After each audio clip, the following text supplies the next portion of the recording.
तो hello guys, welcome back to my channel. आज मैं एक्सप्लेन करूंगा हरिद्वार मूवी को। मूवी की स्टार्टिंग में हम स्टेशन का सीन देखते हैं जहां एक लड़का टीटी से ट्रेन को रोकने के लिए कहता है क्योंकि उसका दोस्त लेट हो गया था। अरुण टीटी से पूछता है कि कोई सीट खाली है तो टीटी उसे वेटिंग लिस्ट के पैसेंजर के साथ बैठा देता है। वेटिंग लिस्ट वाले पैसेंजर का नाम एंटोनी था। अरुण की एंट्री से दोस्ती हो जाती है। अरुण ने केसी टेक कॉलेज में एडमिशन लिया था। एंटोनी बताता है कि मैंने भी केसी टेक कॉलेज में एडमिशन लिया है। अरुण कॉलेज जाके बहुत खुश था। अरुण की टीचर उसे बताती है कि जब लोग कॉलेज कंप्लीट करोगे तो तुम्हें सीक्रेट चैम्बर का डोर खोल सकते हो। अभी ये जानने के लिए एक्साइटेड थे इस डोर के पीछे क्या होगा। बिरजू अरुण का सीनियर था। वो अरुण और उसके फ्रेंड के साथ रैगिंग करता है। बिरजू उन्हें इंडियन मेड कपड़े पहनने के लिए बोलता है और उन्हें सीनियर को सल्यूट करने के लिए बोलता है। दूसरे दिन अरुण की रैगिंग हो रही थी। तभी अरुण दर्शना को देखता है। अरुण को दर्शना से देखते ही प्यार हो जाता है। अरुण उसे अपनी फ्रेंड बना लेता है। बिरजू अरुण को दर्शना से दूर रहने के लिए बोलते हैं। तभी वहाँ अरुण की टीचर आ जाती है और बिरजू को वहाँ से भगा देती है। अरुण सीनियर से डरकर कॉलेज नहीं जाता और बिरजू को पता लग जाता है कि अरुण अकेला है तो वो उसे हॉस्टल में जाकर मारने लगते हैं। बट वो सब प्रतीक को देखकर भाग जाते हैं। अरुण को उन पर बहुत गुस्सा आता है और अरुण अब ब्रांडेड कपड़े पहनकर कॉलेज आता है और बिरजू के सामने एटीट्यूड दिखाता है। अरुण दर्शना के साथ बिरजू के सामने से चला जाता है और वो उसे खड़े देखते रह जाते हैं। बाद में वो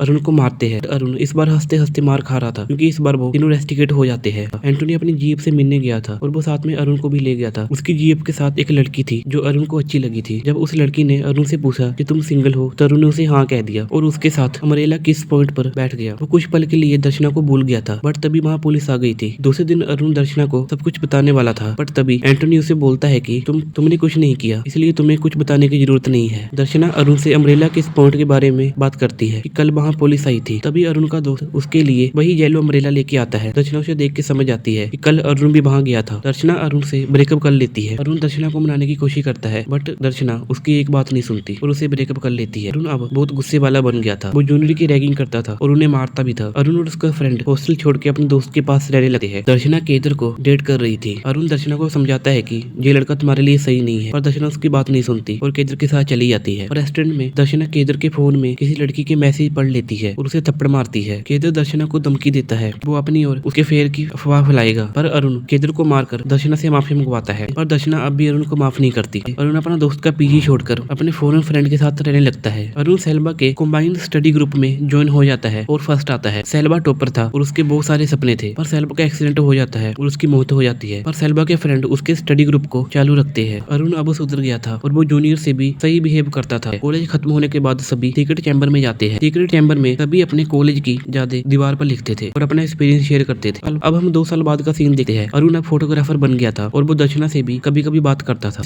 एक दिन बस में अरुण की मुलाकात जिम्मी से होती है। जिम्मी एक वेडिंग फोटोग्राफर था और वो अरुण को अपने साथ काम करने का ऑफर देता है। अरुण मान जाता है और जिम्मी के साथ शिफ्ट हो जाता है। अरुण जिम्मी को इंटीमेट वेडिंग फोटोग्राफर का ऑफर देता है। एक दिन वो दोनों इंटीमेट वेडिंग में चले जाते हैं जहां अरुण को नित्या मिलती है। उन दोनों को एक दूसरे से प्यार हो जाता है। नित्या की एक बहन थी जिसका एक बीएफ था। अरुण उसे जानता था। वो नित्या से अपनी बहन का रिश्ता तोड़ने के लिए बोलता है क्योंकि वो लड़का एक प्ले बॉय था। उसका नाम केदर था। केदर अरुण से लड़ने के लिए घर जाता है और वो अरुण को पहचान लेता है और भाग जाता है। अरुण और नित्या शादी कर लेते हैं। उसे प्रतीक अरुण का फ्रेंड था। अरुण उसे अपनी कंपनी का नेम स्पॉन्सर करने के लिए बोलता है। दर्शना को अरुण से जलन होती है क्योंकि अभी भी वो कहीं ना कहीं अरुण से प्यार करती थी। अरुण की मैरिज लाइफ शुरू हो जाती है। नित्या को दर्शना के बारे में पता लग गया था और वो दर्शना से जानने लगी है। दर्शना अरुण को रात को बुलाती है। नित्या अरुण को जाने की इजाजत दे देती है। अरुण दर्शना को मूव ऑन करने के लिए बोलता है और दर्शना उसकी बात मान लेती है और शादी कर लेती है। अरुण अपने कॉलेज में जाता है और वो उसी सीक्रेट चैम्बर में जाता है। अरुण की लाइफ में अब सब कुछ ठीक हो गया था और ये मूवी यही एंड हो जाती है। इस मूवी में हमें सिखाया गया है कि लाइफ में उतार चढ़ाव आते रहेंगे लेकिन हमें जिंदगी के उन खूबसूरत लम्हों को मिस नहीं करना चाहिए। काश ऐसा होता, काश वैसा होता। इन सब चीजों को छोड़कर प्रेजेंट और फ्यूचर पे ध्यान देना चाहिए। तो आई होप आपको ये वीडियो अच्छी लगी होगी। अगर आपको ये वीडियो अच्छी लगी चैनल को सब्सक्राइब और वीडियो को लाइक जरूर करना।